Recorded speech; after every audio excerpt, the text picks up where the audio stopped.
Suddenly, my emotional state has changed. En los temas medioambientales. There's a paradigm.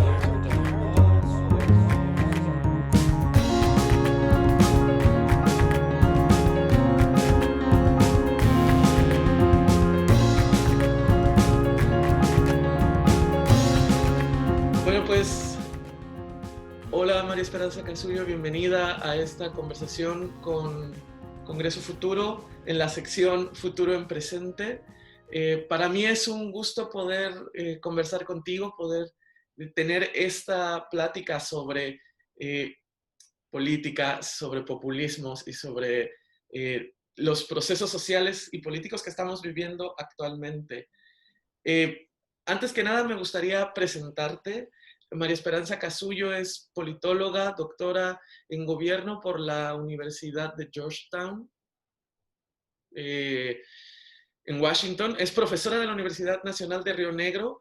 Es una experta en populismos, en teoría de la democracia, peronismo, y además, creo que para mí una de las cosas más interesantes es que fue una de nuestras panelistas en la sesión de gobernar que tuvimos en Congreso Futuro en este enero, antes de que el mundo se volviera loco y nos encerráramos todos en nuestras casas. ¿Cómo has estado, María Esperanza?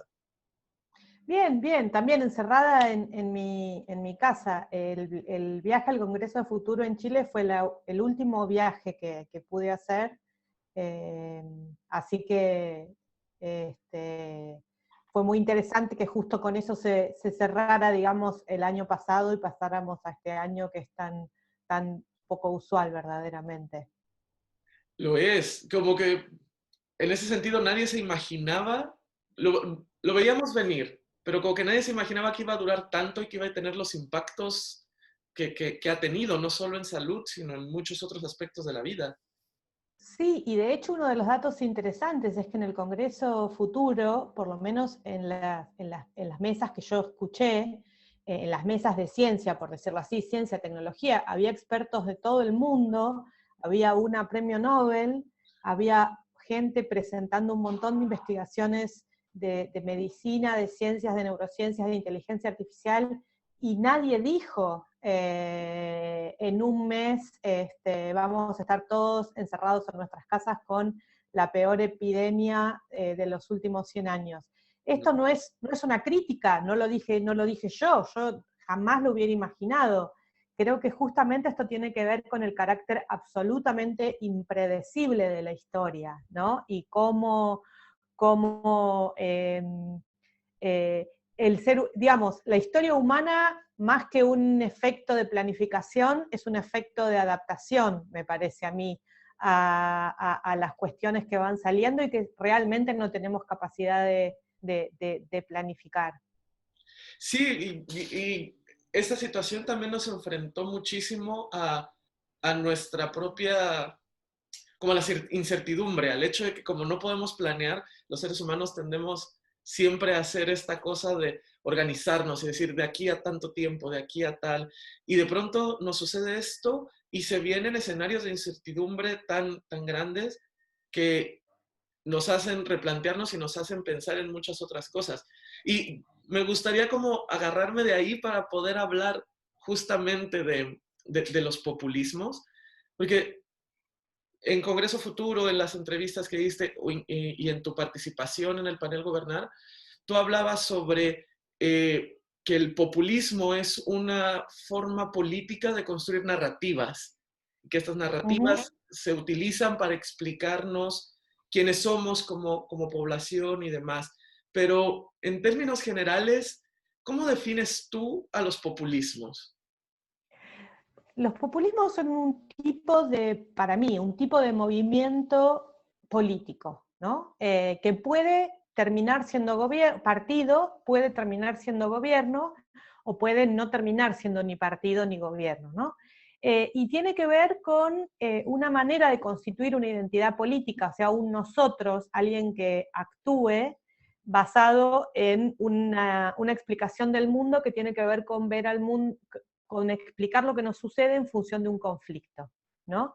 Es decir, en decir, bueno, esto que nos está sucediendo, que es malo, estas sensaciones de justicia, de indignación, de incertidumbre, como vos decís, está causado por la acción de tal persona o grupos de personas que son nuestros adversarios y contra los cuales nos tenemos que movilizar, ¿no?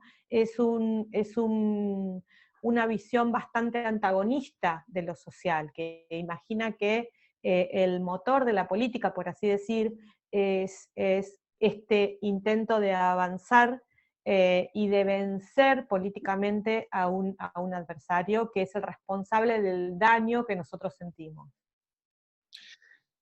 Es muy interesante que en esta definición, en esto que tú dices, la figura de alguien que actúa, de este líder o esta líder que actúa y que va a hacer algo contra eso que es injusto, es una constante en los populismos tanto de derecha como de izquierda. Sí, desde mi punto de vista, los movimientos populistas, digamos, coalescen, por decir así, alrededor de la figura de un líder o una líder, ¿no? Que justamente es quien termina teniendo este rol de articular estas narraciones. Es, digamos, la figura política que tiene la autoridad performativa para decir, estos somos nosotros y estos son nuestros adversarios. Lo cual no significa que son movimientos, digamos, que son creados por estos líderes o que son manejados desde arriba por nuestros líderes, sino que hay una relación bastante compleja entre grupos sociales que tienen demandas y personas políticas que, por decirlo de esta manera, eligen recoger estas demandas, eligen articularlas, eligen ponerse al frente de estas movilizaciones como manera de llegar al poder político, ¿no? María Esperanza, y en ese sentido yo tengo una pregunta. ¿Por qué el pueblo no puede ser su propio héroe en estos discursos populistas? ¿Por qué siempre tiene que existir esta figura? Bueno, esa es la principal, no sé, pregunta para mí de la teoría política de los últimos 2000 años, ¿no? Porque esta es una idea que aparece muy claramente ya en los primeros textos de teoría política, en la República de Platón, en la Política de Aristóteles, en Maquiavelo, la idea de que el pueblo no quiere gobernar y no puede gobernar por sí solo. En este sentido hay una gran diferencia entre el pensamiento y la práctica populista, por decirlo así, y otras filosofías políticas de izquierda, vamos a decirle, ¿no? Porque el pueblo, esto lo dice muy claro Maquiavelo, el pueblo solo se moviliza cuando está muy enojado, por decirlo de esta manera, justamente cuando se siente dañado, ¿no? Y esta movilización puede ser muy transformadora, o sea, cuando el pueblo se moviliza no hay manera de que las instituciones lo frenen, por decirlo de esta manera. Ahora, esa movilización lo que expresa es, como dije recién, una sensación de daño, una sensación de injusticia, una sensación de furia, pero no es suficiente, por decirlo de esta manera, para gobernarse por sí mismo, porque una vez que esa movilización pasó, una vez que el cambio social se dio, el pueblo, diría Maquiavelo, lo que quiere volver es a su casa y a sus ocupaciones civiles, ¿no? Entonces, de alguna manera lo que hay es como digo, este ida y vuelta entre el conjunto de ese pueblo movilizado, que igualmente siempre es un pueblo, ¿no es decir, nunca es la totalidad de los habitantes, ¿no? Las personas que sí quieren gobernar, que sí tienen la ambición de decir quiero transformarme en un líder o una líder política en función de ponerme al frente. Pero justamente esto es algo bastante propio del pensamiento populista, la idea de que el pueblo no se puede autogobernar, que una idea de decir, bueno, vamos a gobernarnos en asamblea, se disgrega en el tiempo, porque muy pocas personas tienen la capacidad o el deseo de ser profesionales de la política, de dedicarse de 8 horas diarias a decidir qué hay que hacerla. La mayoría quiere trabajar de lo suyo, mandar a sus chicos a la escuela, salir de vacaciones, digamos. No aparece esta idea de la posibilidad de un autogobierno pleno. Muy interesante, porque de pronto pareciera que existe, pero en palabras de Maquiavelo existe y luego desaparece, y vuelve a existir y Sí, vuelve a desaparecer. exactamente. Yo la verdad es que creo que esto es así. Hay una frase, y esto está así en nuestros órdenes constitucionales inclusive, es la idea de pueblo en reserva que dice Margaret Canavan, ¿no? O sea, el pueblo vota, el pueblo es la base de la soberanía constitucional, vota a sus representantes. Ahora en Chile acaba de decir que sí, que quiere una nueva constitución, pero decide o se muestra y vuelve, se muestra y vuelve. No hay un autogobierno constante. Me gustaría tomar esto que estamos hablando porque tú mencionabas hace un momento sobre este sentimiento de injusticia, esta cosa que moviliza al pueblo y que hace que el pueblo se muestre. Y parte y el populismo, y como dijiste, el populismo toma ese discurso, lo hace propio y les dice, aquí te tengo yo una solución. Pero Exacto. en este discurso populista, ¿cuáles son los riesgos? Supongamos, hay un movimiento social que comienza a surgir, ¿cuáles serían los riesgos de caer en una situación de populismo, perdón? ¿Y cuáles son los elementos que necesitaríamos, no sé si la palabra es proteger o resguardar, desarrollar incluso, para poder evitar caer en estos discursos populistas? Bueno, los riesgos son los que uno conoce, digamos, estos movimientos. Para empezar, estos movimientos son muy impredecibles, estos movimientos de protesta, estos movimientos de movilización popular, ¿no? Es lo que estamos viendo, por ejemplo, en el mundo. No necesariamente la solución tiene que ser una solución, digamos, no necesariamente el resultado tiene que ser un gobierno o un movimiento progresista o de izquierda, entre comillas. Por ejemplo, la crisis en Europa, la crisis del 2008, la crisis del 2009, que generó muchos de estos procesos de descontento, en realidad termina abrevando en populismos que resultan ser mucho más de derecha, autoritarios y con fuertes componentes antiliberales, ¿no? O sea, son procesos de movilización que sacuden lo establecido, pero tienen un final bastante abierto. Ahora, también hay que decir que así como hay riesgos en estos procesos, también hay riesgos muy grandes en no escuchar estos procesos. No sé si se entiende lo que estoy diciendo, ¿no? Si mayorías populares tienen sensaciones de daño, tienen sensaciones de descontento, esto tiene, yo como politóloga, esto tiene que ser canalizado en el sistema político, representado, puesto en palabras y traducido en nuevas narraciones y en nuevas instituciones, ¿no? No es algo que uno pueda volver a meter adentro de la botella, por decirlo de esta manera. Y esto también intentar hacerlo tiene fuertísimos riesgos antidemocráticos, ¿no? Es decir, que se haga uso de la represión, que se haga uso de la negación, del malestar de muchas personas. Me parece que el componente democrático o antidemocrático se juega en cómo el sistema político procese, negocie y exprese estas demandas. Y ahí me gustaría preguntarte sobre el caso chileno. Yo, para prepararme para esta entrevista, vi otras entrevistas tuyas o para esta conversación, y en algunas mencionabas que Chile había logrado escapar de estas narrativas populistas de alguna u otra forma. Ahora, considerando que Chile desde ya hace algunos años ha estado o ha tenido movilizaciones sociales que exigen mejor educación, o el estallido social del año pasado, sí, del 2019, que de nuevo mostró que existía este descontento social, que existían estas necesidades sociales.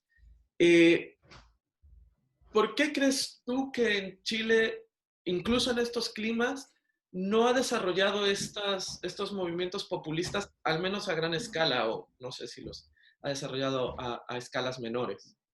Bueno, en Chile hay un movimiento hoy popular muy impresionante, ¿no?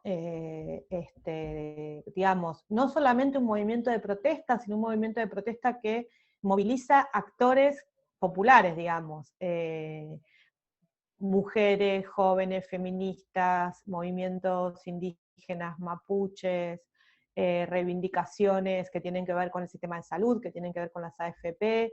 Lo que resulta interesante desde el punto de vista politológico es que ese movimiento hasta ahora no ha surgido una propuesta de liderazgo para ese movimiento, ¿no? Es decir, no ha surgido, me parece a mí, yo no quiero opinar demasiado sobre un país que no es el mío, ¿no? Es presuntuoso, pero uno no ve que ese movimiento tenga una cara o dos caras o tres caras o cinco, digamos.